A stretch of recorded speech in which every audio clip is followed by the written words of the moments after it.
Olá, boa noite para você. Funcionários e frequentadores de um shopping na região leste de Belo Horizonte viveram momentos de pânico durante uma tentativa de assalto com tiros e tudo mais. O alvo era uma joalheria. Imagine só o tumulto. Funcionários e clientes do shopping ficaram tensos com os tiros. Segundo testemunhas, foram 2 disparos no segundo piso. Muitos policiais e seguranças estavam nas portarias. Bruno Reis foi preso em flagrante. O alvo era uma joalheria, mas uma pessoa viu o assaltante armado no corredor e acionou a segurança, que chamou a PM. Não tem defesa nenhuma, é isso mesmo, aconteceu. Você disparou lá dentro? Aconteceu. Pronto. Mas teve que disparar por quê? Só isso que eu tenho para falar, aconteceu. Os militares encontraram com ele a chave deste carro. O veículo foi roubado no dia 2 deste mês, no bairro Castelo, em Belo Horizonte. A placa foi clonada. Frequentadores do shopping reclamam da insegurança. A gente fica inseguro, né? A violência hoje em dia está muito na cara de todo mundo, né? A gente fica preocupado. Tem segurança, mas tem essas lojas assim com a vitrine bem recheada, né? É um convite para ladrão. Hoje em dia não tem nada seguro mais, não. Outros 2 bandidos estão foragidos. A polícia procura por 2 ladrões que assaltaram uma imobiliária de Juiz de Fora. A dona do estabelecimento está apavorada. Mesa desorganizada. Foi assim que os suspeitos deixaram parte da imobiliária depois de revirarem tudo. Segundo os funcionários, a dupla estava em uma moto. Um deles estava armado. Eles vieram, encostaram de moto ali correndo, já entraram os 2, mas não me tocaram em momento nenhum, só mostraram a arma. Estavam capacete, permaneceram o capacete, não tiraram no momento nenhum. Nem as câmeras de segurança instaladas na imobiliária intimidaram a dupla. No momento do assalto, apenas a dona do estabelecimento estava no local. Segundo ela, os suspeitos foram direto nas gavetas à procura de dinheiro, mas só levaram R$50 e um aparelho celular. Essa é a primeira vez que bandidos invadem o local, mas a dona da imobiliária já presenciou assaltos em outros estabelecimentos. Mas na pizzaria também nós tivemos um assalto também. Hein? Aqui já teve dia aqui de 2 assaltos no mesmo dia aqui. A polícia militar fez o rastreamento, mas até agora os suspeitos não foram encontrados. A sensação é qual? É de insegurança realmente. Tá covardia da humanidade, tá a falta de preparo do povo também. Época de festas de fim de ano e de férias. Muita gente deixa as casas fechadas. Mas isso não quer dizer que o imóvel esteja seguro. Tem ainda o risco da proliferação do mosquito transmissor da dengue, da febre chikungunya e do zika vírus. Então, confira algumas dicas para deixar tudo em ordem.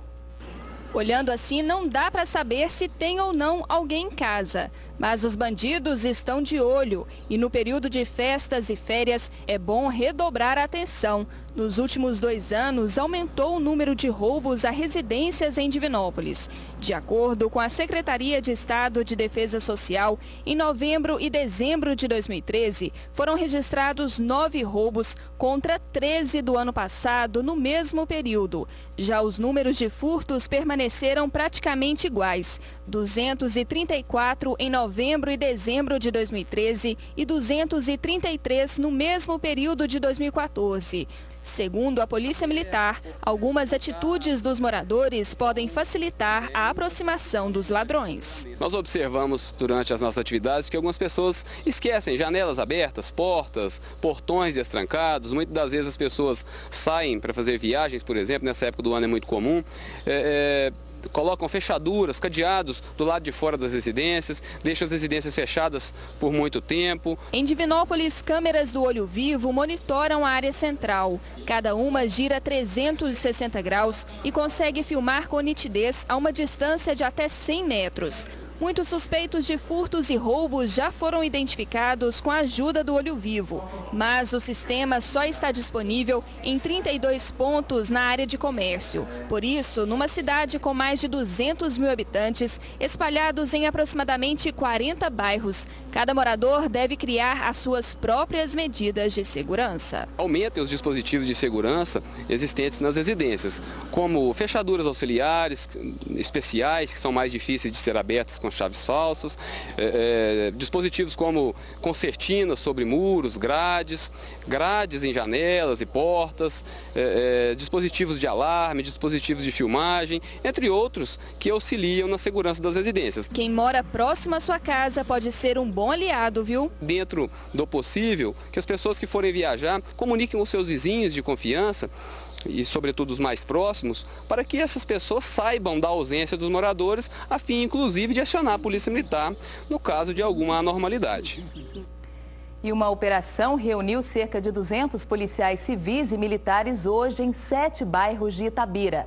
Com apoio de um helicóptero e de cães, os agentes cumpriram 9 mandados de prisão e 48 de busca e apreensão. 17 pessoas foram conduzidas e 7 foram presas. Todos os crimes são relacionados a homicídios e ao tráfico de drogas. A Operação Feliz Natal teve como objetivo retirar armas, drogas e criminosos das ruas da cidade. O movimento começa a aumentar na rodoviária de Belo Horizonte. Durante todo o feriado de Réveillon, serão 3.490 partidas nos 2 terminais, o do centro e o da estação José Cândido da Silveira. Até o último dia do ano, na próxima quinta-feira, cerca de 30 mil pessoas devem passar pela rodoviária de BH e também pela estação de integração José Cândido da Silveira. O pico da movimentação deve ser nesta quarta-feira, com previsão de 27 mil embarques. Os destinos mais procurados são Rio de Janeiro, Espírito Santo e Nordeste do país. O quadro de horários das linhas de ônibus da capital será reduzido em cerca de 10% a partir da próxima segunda-feira. Será assim durante as férias escolares. De acordo com a BH Trans, a medida foi tomada por causa da queda no número de passageiros do transporte público nesse período. As viagens voltam ao normal no dia 1º de fevereiro, uma segunda-feira. Ainda segundo a BH Trans, se for observado que está faltando ônibus para os usuários, o quadro de horários pode ser novamente estendido. As linhas executivas não terão alterações. Cartazes nos coletivos vão informar os passageiros sobre as mudanças. A tabela também pode ser consultada pelo site bhtrans.pbh.gov.br. Se você vai pegar estrada neste feriado de Ano Novo, atenção, principalmente em locais onde há trevo de entrada e saída de cidades. O movimento é grande e a segurança é pouca nessas travessias. É o caso da BR-491 em Alfenas, no sul do estado, que já teve a reforma aprovada, mas não tem prazo nem para licitação. O movimento é constante e é comum ver motoristas que não respeitam o limite de velocidade do trevo. Quem precisa fazer o trevo para entrar em Alfenas tem que ter paciência. Bem perigoso e atrasa muito o percurso. Tem um horário que você fica enrolado aqui. Assim, horário de pico, horário 5 horas da tarde, 7 horas da noite, é difícil. Então você espera ter 1 hora aqui, 1 hora e meia aqui. Aqui, o motorista que tentou passar quase provocou um acidente. Situação muito comum no trevo. Perigo também para os pedestres. Olha só a dificuldade que essas mulheres tiveram para atravessar. O grupo ficou parado alguns minutos e só conseguiu passar para o outro lado correndo. A situação é ainda pior por conta da universidade que fica em frente ao trevo. Em época de aulas, o movimento de pessoas é ainda maior. Os estudantes têm dificuldades para atravessar a rodovia. É muito complicado, é muito difícil, os carros não param, não tem faixa, eles não tomam medida. Certo seria uma passarela, né? Mas eles falam que já havia muito tempo uma medida para fazer e não fizeram. Seu Eliseu é o dono desta barraquinha de caldo de cana que fica no trevo. O vendedor está no local há mais de 1 ano e disse que já viu muitos acidentes. Difícil a semana que passa sem acidente aqui. É direto, é freada brusca, alta velocidade, é direto aqui o acidente. Segundo o DENIT, o projeto desenvolvido prevê um novo trevo com 2 alças de acesso. Está prevista também a construção de uma passagem para pedestres e de uma passarela. A presidente Dilma Rousseff assinou hoje o decreto que fixa o salário mínimo em R$ 880. O reajuste é de 11,6%. O novo valor entra em vigor no dia 1º de janeiro. Atualmente, o mínimo é de R$ 788. A Defesa Civil e os bombeiros trabalham em conjunto para monitorar áreas de risco de inundação e soterramento em Divinópolis, no centro-oeste do estado. As autoridades pedem para que os moradores fiquem atentos a qualquer sinal de perigo. Os bairros São Vicente, São João de Deus e a Vila João Cota, em Divinópolis, são considerados pontos críticos pela Defesa Civil com possibilidade de inundação e soterramento durante o período chuvoso. No Alto São Vicente, algumas casas foram construídas nas encostas. Terezinha é uma das moradoras que não quiseram sair do local, mesmo depois de a Prefeitura ter se oferecido para pagar o aluguel de uma casa em um lugar seguro para ela. Não tem perigo, não. Porque eu já morei no Gapió, caiu tudo, assim, ninguém fez nada, sabe? Agora não tem mais não tem perigo, nem não vai cair, tenho certeza. A região do Alto São Vicente é monitorada pela Defesa Civil há muito tempo. Há cerca de 8 anos, algumas casas em risco foram demolidas e desde então os moradores vivem em imóveis alugados pela Prefeitura. Até quando, eles não sabem. Estamos preocupadíssimos, porque o prefeito saindo, o outro não vai querer pegar essa bomba na mão dele. E como que a gente vai fazer? Eu não tenho condições de pagar aluguel. A Defesa Civil, junto com outros órgãos, montou um plano de contingência por causa do período chuvoso. Mas é muito importante que o pessoal fique atento. No período chuvoso agora, percebendo inclinação de árvores, rachaduras em paredes, rachaduras transversais em muros. É preciso sair de casa, seja a hora que for, e telefonar para a Defesa Civil, ou 199 ou 193 bombeiro. Nós trabalhamos sempre com a prevenção. Todo contato que a gente tem com a população, independente de ser área de risco ou não, a gente faz distribuição de folder e também faz orientação às pessoas. Essas visitas a gente faz em conjunto com a Defesa Civil e sempre observa locais com maior propensão de risco de acidentes, que seriam inundações, deslizamentos e queda de árvores. A Prefeitura de Divinópolis informou que todas as famílias que recebem o aluguel social estão em situação regular e que, por isso, não correm o risco de perder o benefício.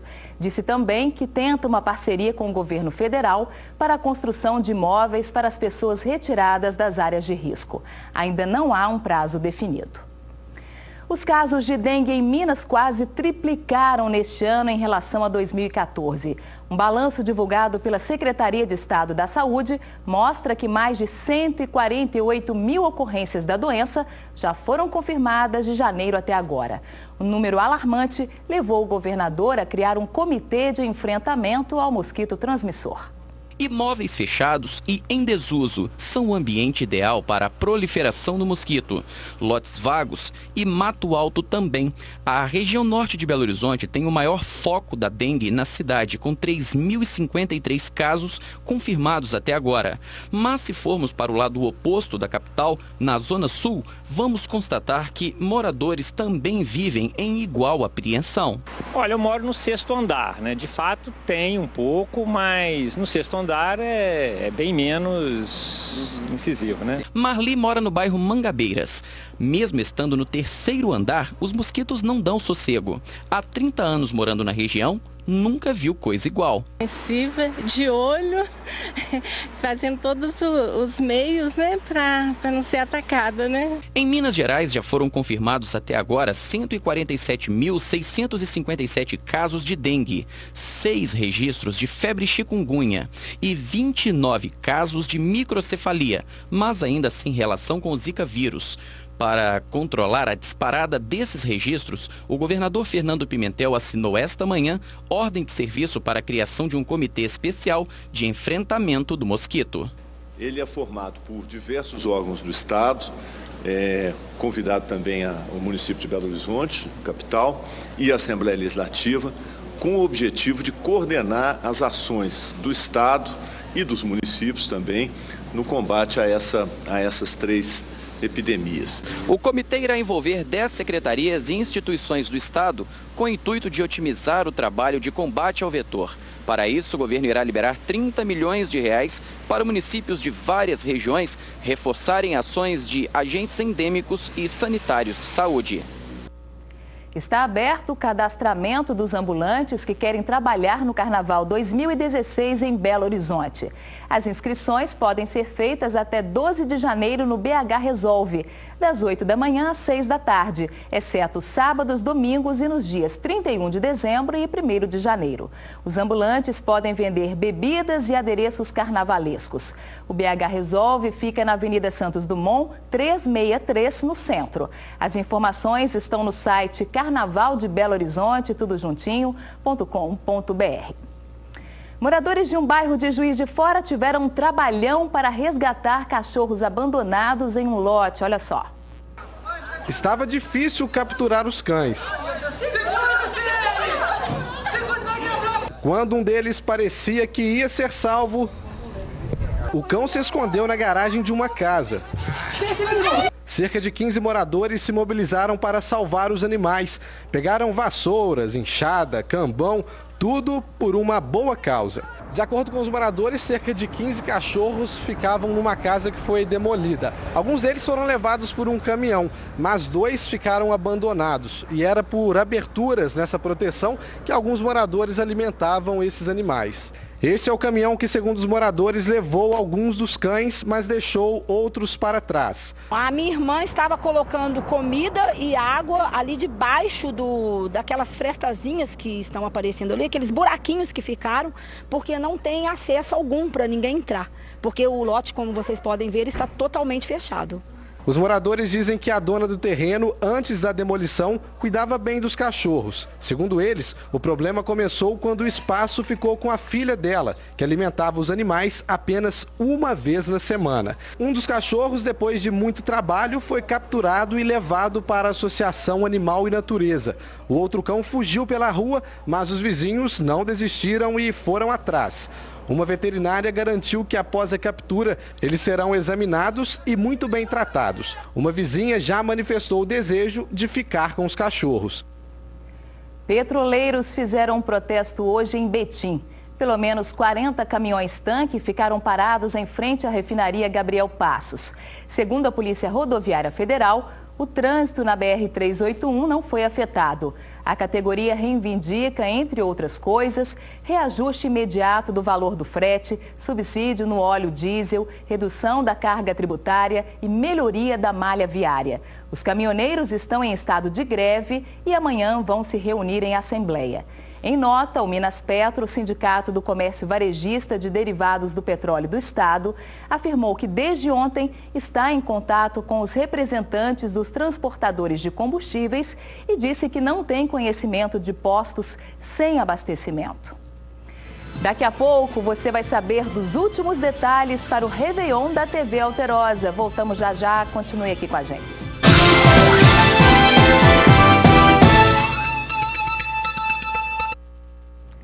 Realizada nessa tarde a última reunião de toda a equipe envolvida no Réveillon da TV Alterosa.